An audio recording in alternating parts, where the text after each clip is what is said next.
And good morning, everyone. Welcome to Sports Shorts Daily. Ronnie Rants alongside Tommy Krysan. TK joining us from Tremonti's Meat and Seafood on this Thursday morning edition of Sports Shorts. We will be back tomorrow morning on Friday morning as well. Today on Sports Shorts Daily, we're going to talk a little bit about the disappointment that was the season of the New Orleans Pelicans. It is officially over. The Pelicans lose the play-in game at home to Oklahoma City, where they were a 5.5-point favorite last night. No Zion.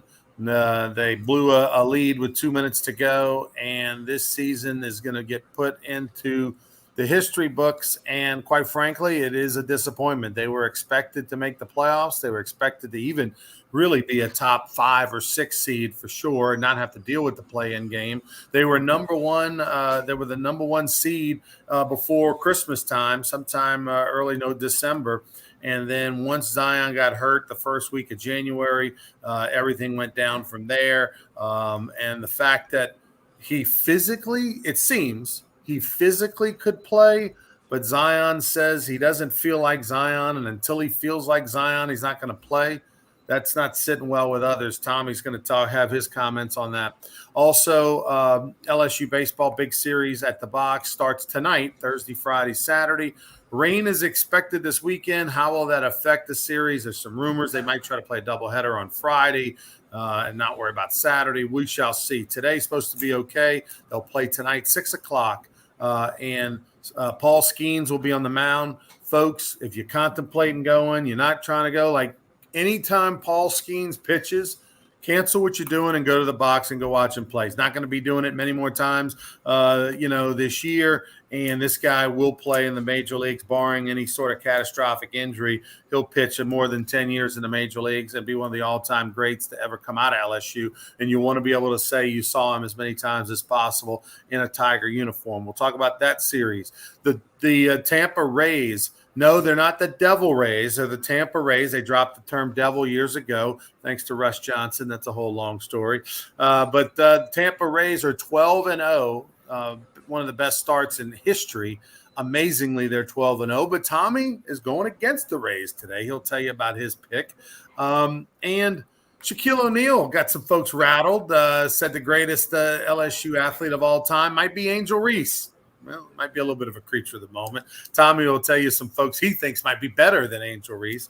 And look, last night was the LSU women's basketball end-of-the-year banquet at the Crown Plaza. They had over 900 folks jammed into the Crown Plaza last night to honor Kim Mulkey and her team and her staff.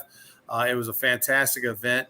I was fortunate to attend. They raised a bunch of money as well with the silent auction and live auction. And I did my part and contributed with the live auction. They had a Bunny Cannon, the great Billy Cannon's daughter. She's a fantastic, artist, and she does stuff.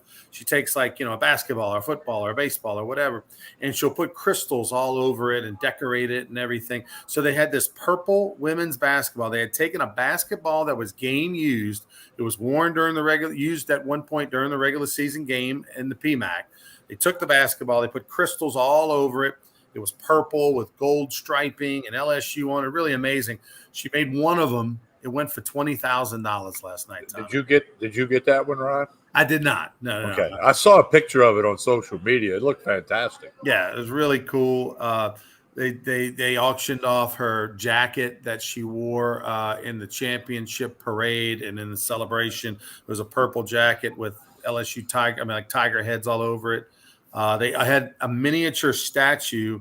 Simone Augustus was there, and she had a statue unveiled a couple months ago.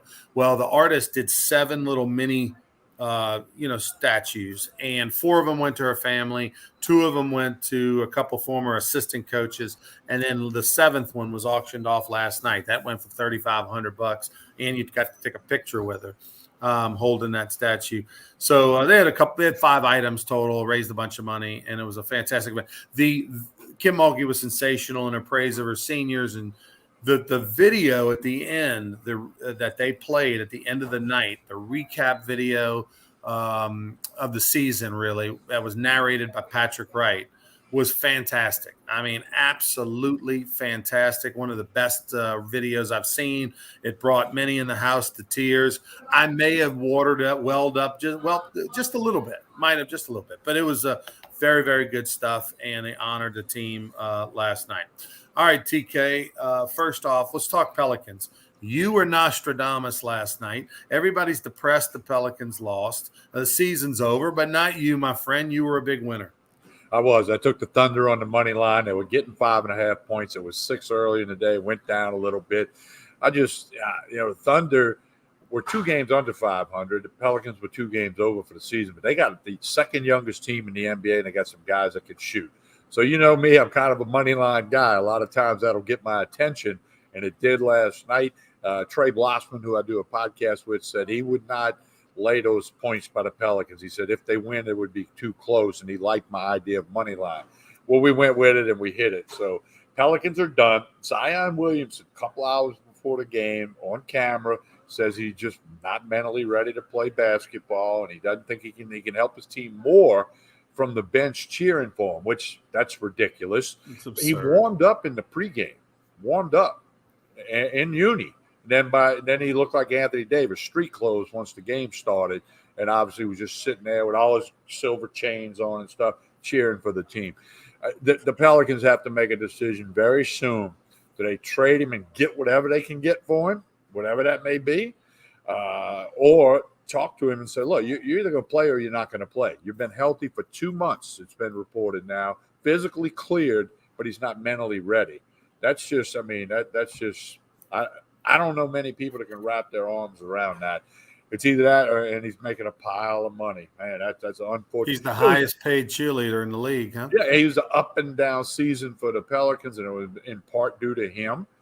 And, the future's not bright for the Pelicans. They got to make a decision in the front office. Stephen A. Smith was on this morning on ESPN and talking about Zion might have cost the Pelicans an NBA Finals appearance, because clearly when he's healthy and with this team and engaged and wants to play and all that, this team is one of the best teams in the league. And they proved that while he was there. And the fact that, look, things happen, you get hurt.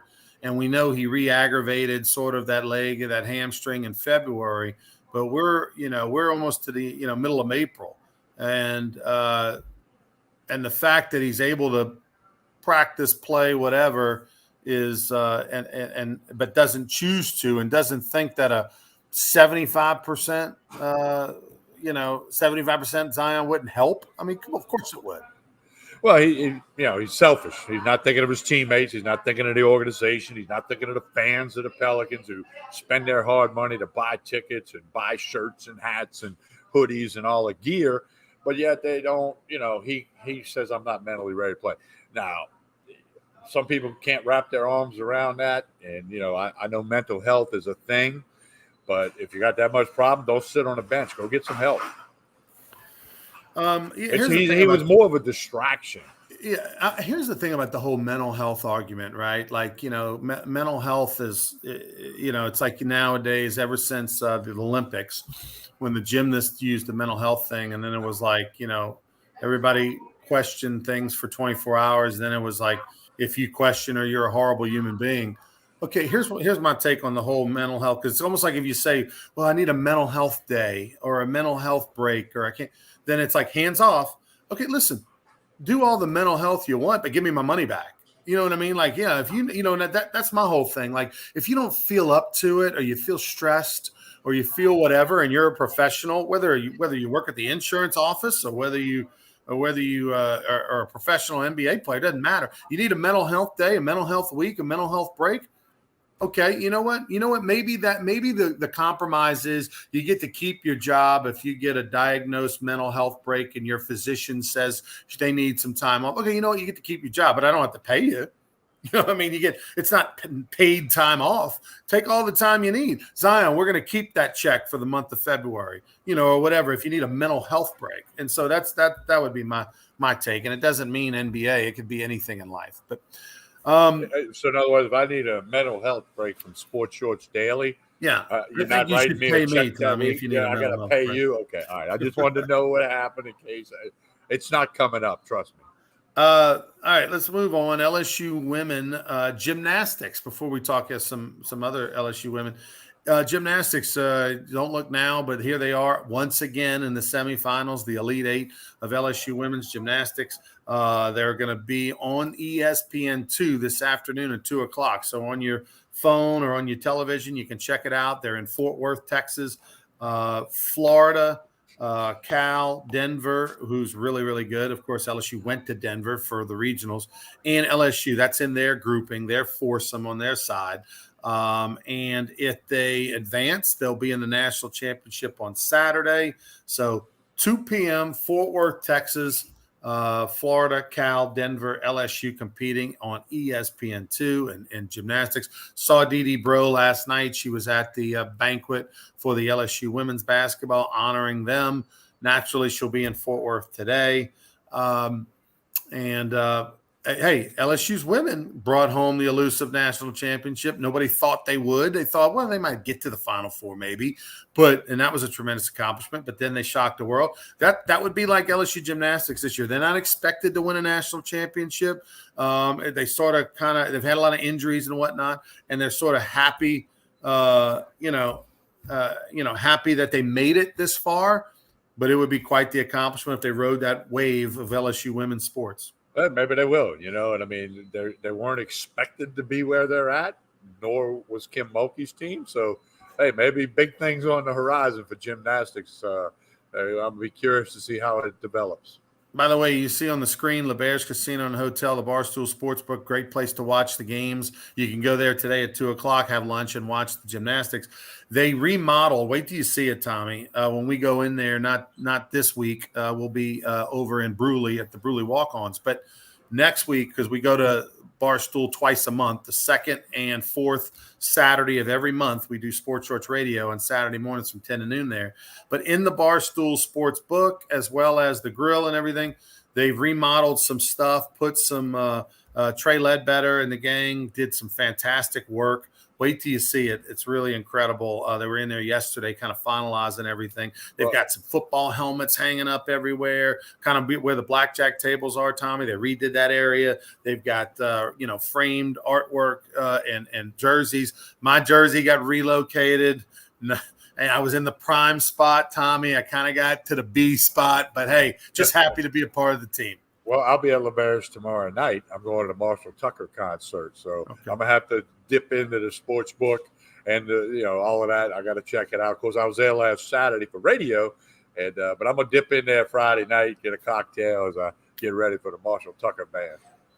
The Tampa Rays are having just an unbelievable run, and here's the thing, Tommy. Let me look right now. I think they are 5 or 6 games up in first place, and we're 12 games into the season, which is just absolutely ridiculous.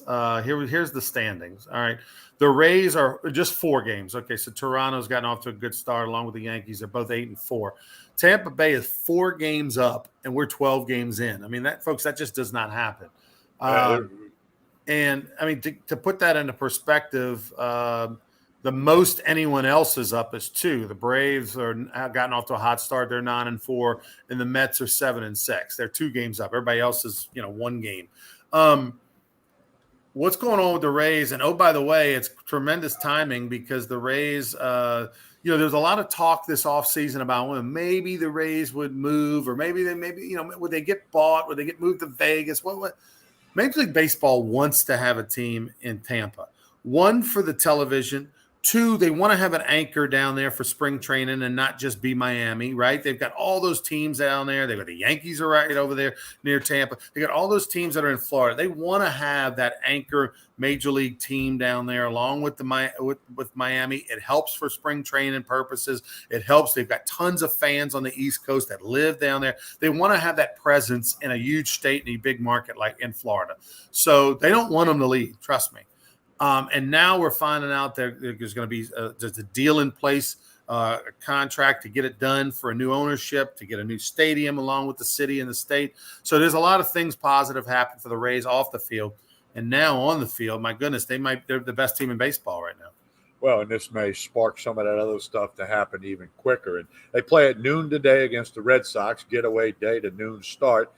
They're not going to win every game. I know that. I might have to take the money I won on the Thunder last night and put it on the Red Sox, just simply because the baseball Law gods of say averages. you're not going to keep winning. Skip Burton would say that they're bound to lose. And Coach and I talked about that yesterday. They're going to lose. It's just, can you pick where it's going to be? So today you're going to bet on the Red Sox. What's the money line? Plus 240. 240. Okay. Well, Right. it could have changed, but So you're going to try to parlay your winnings from last night to today and roll the dice that on a getaway, small crowd, day game, Thursday, whatever. All right. yeah. It's about managing money and There you finding go. value. If it hits, then I'll be like as if I'm smart. Yesterday, by the way, you and Coach Bertman went up to Alexandria. He sold a bunch of books. Warren Morris had put on a luncheon event that he was a guest speaker at, brought Coach in. Tell me about the day and Warren. Warren did a great job with his speech to the whole LSU baseball team was there. Many from the coaching staff at LSU. We were at Walker BMW, not far from the Rapides Parish Coliseum. Warren did a great job, very motivational. Telling kids that, hey, if a little guy from Alexandria can do what I did, played over 4 years in the major leagues, you got to believe in your dreams and make it happen. He did really good. Now, Coach Bertman said it. So he spoke, and then he said something I hadn't heard before. If I heard it, I forgot it. The year Warren hit the home run to win the College World Series in '96, LSU, he missed 42 games that year with that hamate thing. But when he was in the lineup, prior to the hamate and after, LSU went 22-0. They did not lose a game when Warren was in the lineup. People forget that. I mean, well, you don't forget it if you watch the SEC Network and you see a rain delay, and then they pop in the 30-minute special on Warren Morris. You get to that, but it's amazing. And look, Coach Bertman, my favorite thing he says about Warren Morris is, and he used to say the same thing about Mike Neal, who was my roommate for 3 years in college, who both come from great families and they're good Christian guys and everything.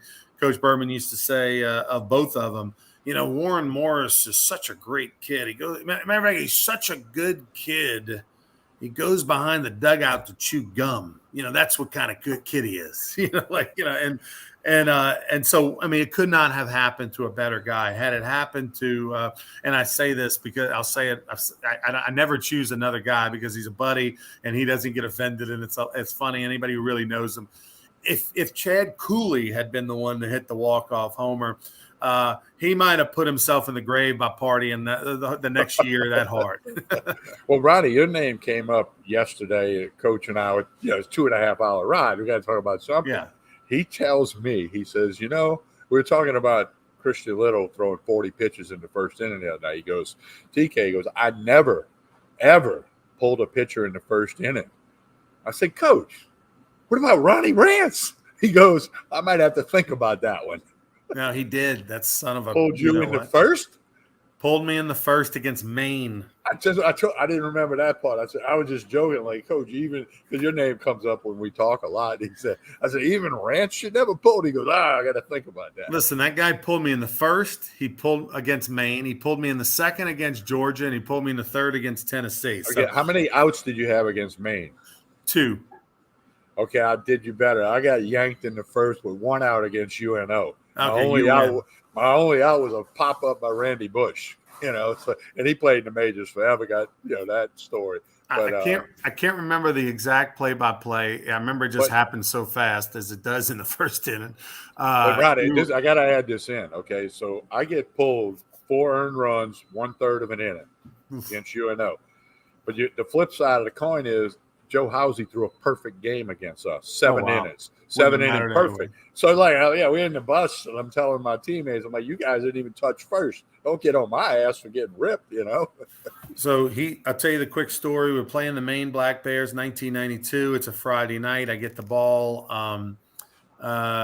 Maine's, it was their first game of the year. And I think it was our third week, but it was their first week. It was back when teams didn't all start at the same time.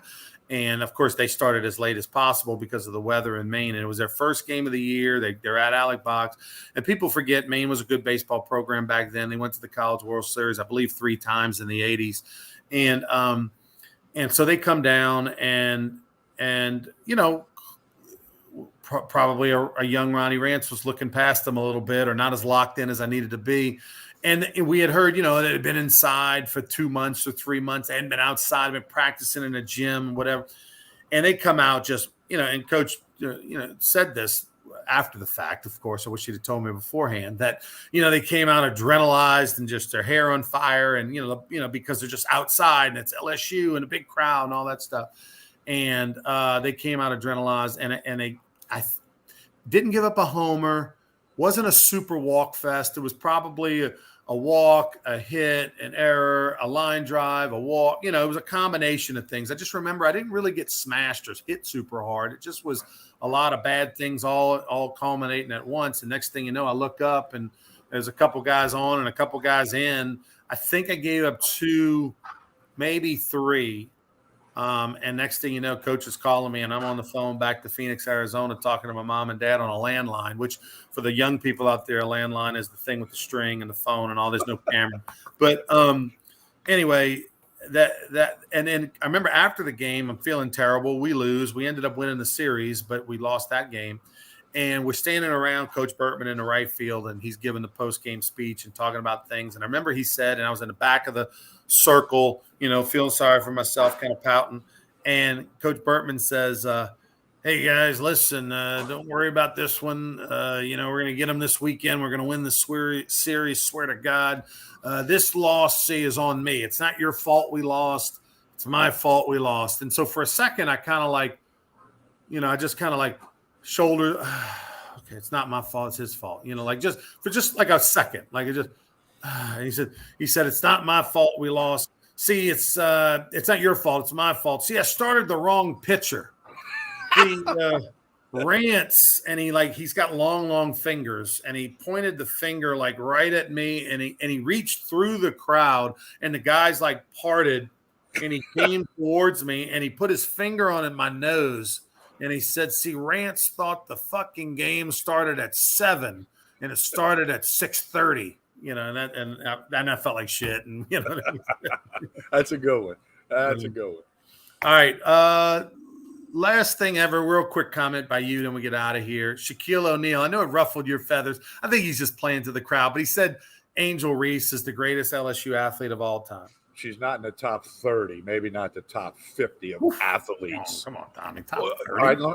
Billy Cannon, Jerry Stovall. Wait, Billy Cannon, Jerry Stovall, Tommy Casanova. Now, most people don't know who that is. Jared Mitchell was a starting wide receiver on the national championship football team, center fielder on the national championship baseball team.